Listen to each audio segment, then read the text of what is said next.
Sorry, but this, Sheriff Nanos and the FBI, they have it all backwards with this Nancy Guthrie case.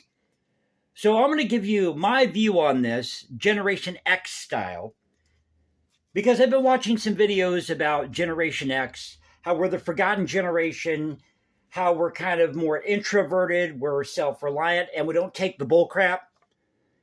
So here's what I think happened, and I still maintain, I think there is a female kidnapper involved. In fact, I think the video we saw, or that they traced, of this guy on the porch, what an idiot.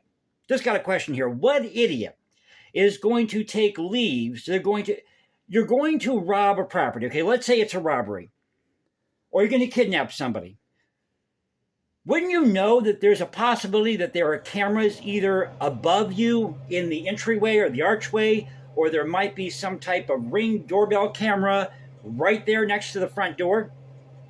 Why wouldn't you enter from the back or from the side of the house here? So none of this makes any sense. And now they're saying that, the ski mask or the clothing, the backpack may have been purchased at Walmart, who knows? And this idiot puts leaves or brush or whatever in front of the camera. Why didn't he have black tape to cover up the camera? But again, why would you enter from the front rather than the side or the back? So I took notes like a nerd. Welcome back to the channel, Culture Confederacy here. It's Monday night. Happy Monday, everybody.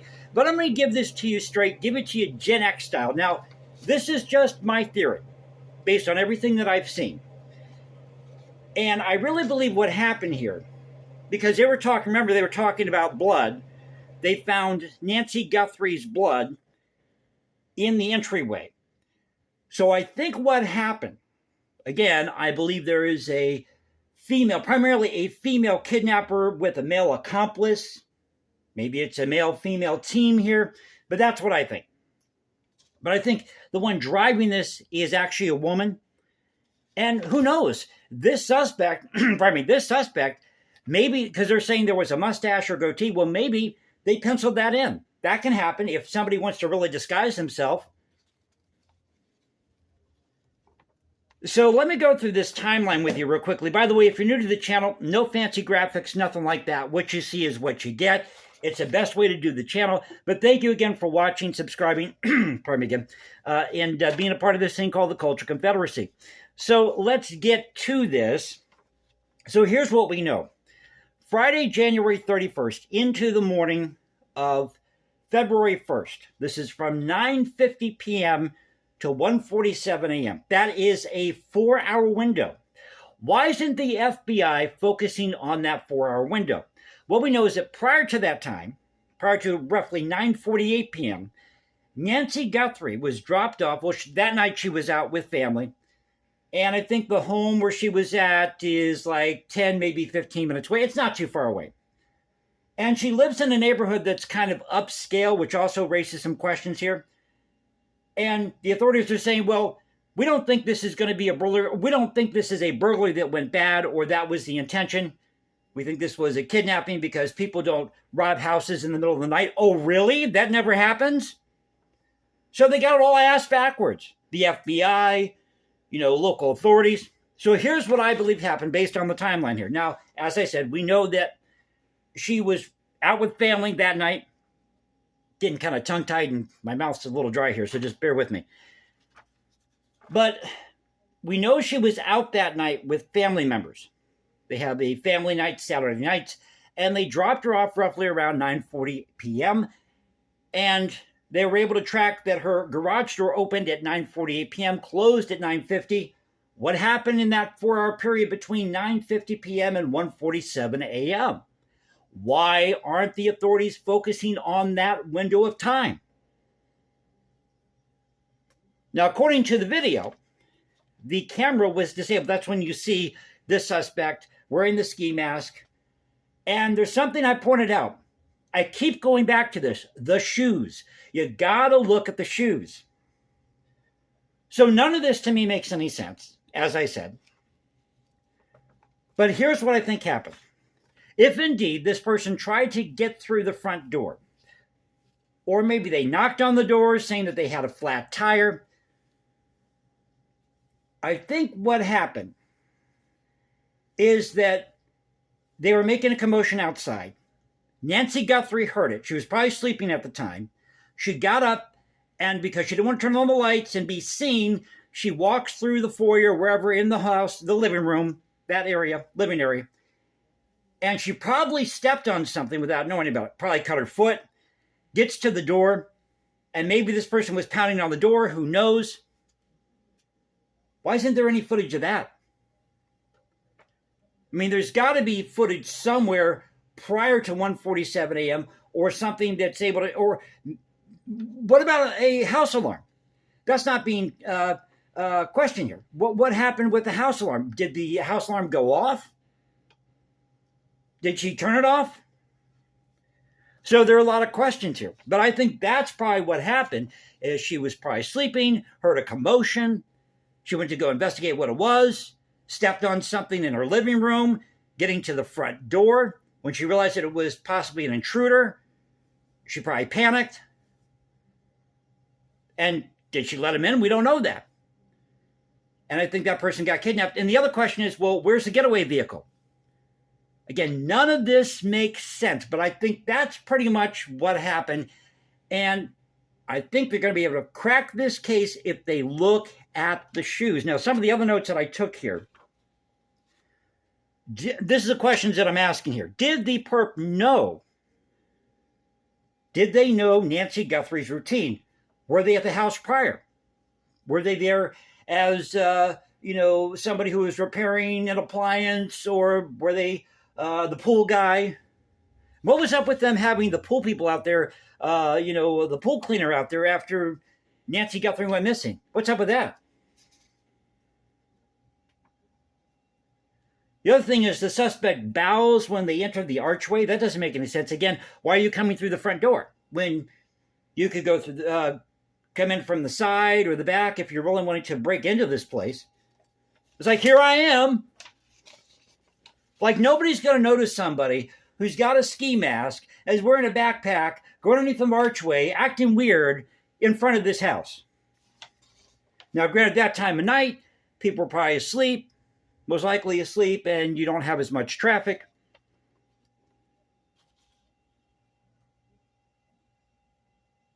And why would they attempt this crime?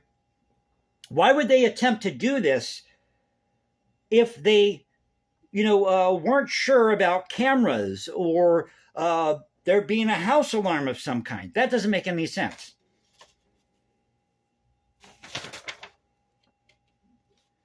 And why not cover the camera with tape instead of leaves, as I said? As I said, I'm going through my notes here. Was there a struggle? This is the other thing, too. Were there, or was there evidence, rather, of forced entry? Were there scratches on the door? Was the front door damaged in any way? Now, they said they found a glove near the scene with DNA belonging to the suspect. Well, they're saying 2 miles away they found a glove. But here's what I would have done as a GenXer. Number one, completely block off the area surrounding the property. Nobody comes in or out. Then I would be looking at any video cameras that's out there. I'd be searching that house with a fine-tooth comb, putting up yellow tape. Then I'd be asking neighbors what's going on. I'm not saying the FBI isn't doing this, but once I look at that video footage, I would be examining that video footage as best I can. And the first thing I would notice are the shoes. The shoes. Are they men's shoes? Are they women's shoes? Now, there's something people pointed out, that there is a split in the shoe. This is a common style. Well, men and women can both have this style in their shoe, or this style of shoe. But it seems that it's more common with women's shoes than men's shoes. And there's some brands out there, I'm not going to name them. But if they can find out what shoe this person was wearing based on that video footage, that's probably going to crack this case wide open. Because they can just trace where those shoes are available in Tucson, where they may have been purchased, who purchased them, when it was purchased.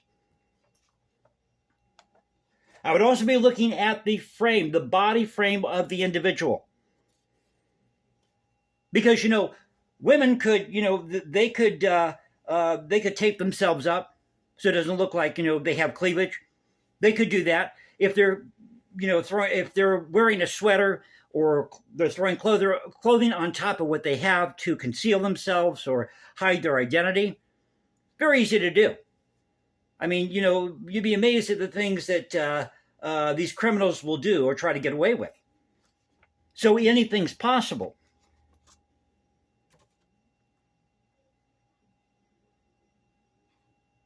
So those are my notes for this, and this is how I would have handled it. As I said, first thing they should have done, immediately blocked off that property. Nobody comes in or out except the authorities. Nobody can get within 10 feet of this property except for the authorities. Nobody who is a reporter, journalist. No, authorities only. And then you follow up by looking at what happened, looking at her bedroom, examining what happened in the living room, going through every possible scenario you can think of, looking at that video footage, tracing the shoes they were wearing, jewelry, any type of items that they had on them, this perpetrator. But that's what I would have done. Tell me what you think in the comments section below. Thought I'd share this with you, tell you my take on this. But I wouldn't do this. We're going to go 5 miles out to try to find a glove somewhere. I would focus on the property first and then work my way out. As I said, they've got this ass backwards, and they really need to be honing in on that 4-hour period between 9:50 p.m. and 1:47 a.m. Now, we know at 2:25, 2:28 a.m., her pacemaker on her phone or her pacemaker app on her phone went dead. So did they take their phone? But why would she answer the door in the middle of the night? And again, why would this perp not try to come in from the back or the side and instead try to enter through the front of the house? Use that archway with the possibility there could be a camera either above them or some type of doorbell camera right next to the door, front door. So tell me again what you think in the comment section below. Hope you enjoyed the video. If you did, you know what to do. Another one take type. This is how I do the videos.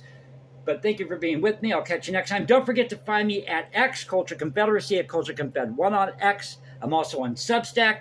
And then you can go to Instagram, Jason197711. So thanks for being with me. Catch you next time. God bless. Keep up the culture. And you all have a great Monday. Take care.